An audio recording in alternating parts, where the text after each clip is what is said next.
జూబ్లీహిల్స్ ఉప ఎన్నిక వేళ గులాబీ పార్టీ జెట్ స్పీడ్తో దూసుకుపోతుంది. ఉప ఎన్నిక ప్రచారంతో పాటు రోజుకో అంశంతో ప్రజా పోరాటాలు చేస్తుంది.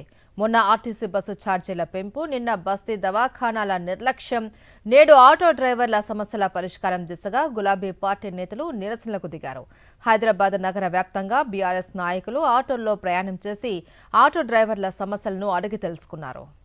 జూబ్లీహిల్స్ సిట్టింగ్ ఎమ్మెల్యే మాగంటి గోపీనాథ్ హఠాన్ మరణంతో జూబ్లీహిల్స్ కు బైపోల్ అనివార్యమైంది. నవంబర్ 11న జరిగే ఈ ఉప ఎన్నిక గెలుపు కోసం కాంగ్రెస్, బీఆర్ఎస్, బీజేపీ నువ్వా నేనా అన్నట్టుగా పోటీ పడుతున్నాయి. గెలుపుపై ఎవరికి వారే ధీమా వ్యక్తం చేస్తున్నారు.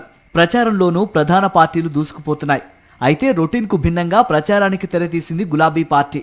మొన్నటికి మొన్న పెరిగిన బస్సు ఛార్జీలకు నిరసనగా కేటీఆర్, హరీష్ రావుతో పాటు బీఆర్ఎస్ నేతలు ఆర్టీసీ బస్సుల్లో వేర్వేరుగా ప్రయాణించి ఆర్టీసీ ఎండీని కలిసి పెంచిన ఛార్జీలు తగ్గించాలని వినతి పత్రం అందజేశారు.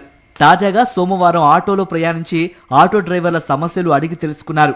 BRS working president KTR, Harish రావులతో బీఆర్ఎస్ నేతలంతా ఆటోలో ప్రయాణించి ఆటో డ్రైవర్ల సమస్యలు అడిగి తెలుసుకున్నారు. ఆటో డ్రైవర్లకు సంఘీభావం తెలియజేశారు.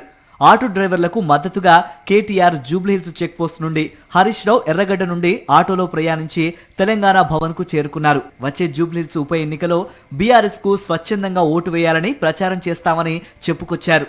ఎన్నికల హామీల్లో భాగంగా ఆటో డ్రైవర్లకు ఏడాదికి 12,000 రూపాయలు ఇస్తామని ప్రకటించిన కాంగ్రెస్ సర్కార్ అధికారంలోకి వచ్చి 2 ఏళ్లు కావస్తున్నా ఇప్పటి వరకు ఆ హామీ ఊసే ఎత్తలేదని ఆరోపిస్తోంది బీఆర్ఎస్. దీనికి తోడు మహాలక్ష్మి పథకంలో భాగంగా మహిళలకు ఉచిత ప్రయాణం కల్పించి ఆటో డ్రైవర్ల కడుపు కొట్టిందని, దీంతో ఆటో నడవక ఆర్థిక సమస్యలతో సతమతమవుతున్న డ్రైవర్ల జీవితాలు రోజురోజుకి దయనీయంగా మారుతున్నాయని ఆందోళన వ్యక్తం చేస్తున్నారు బీఆర్ఎస్ నేతలు.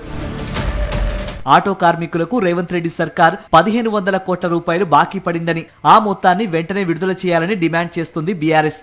ఇక కాంగ్రెస్ పార్టీ అధికారంలోకి వచ్చిన తర్వాత ఇప్పటి వరకు 161 మంది ఆటో డ్రైవర్లు ఆత్మహత్యలు చేసుకున్నారని, చనిపోయిన వారి కుటుంబాలకు వెంటనే 10 లక్షల రూపాయలు ఎక్స్గ్రేషియా ఇవ్వడంతో పాటు ఆటో డ్రైవర్ల బీమా 10 లక్షల రూపాయలకు పెంచాలని డిమాండ్ చేస్తోంది బీఆర్ఎస్.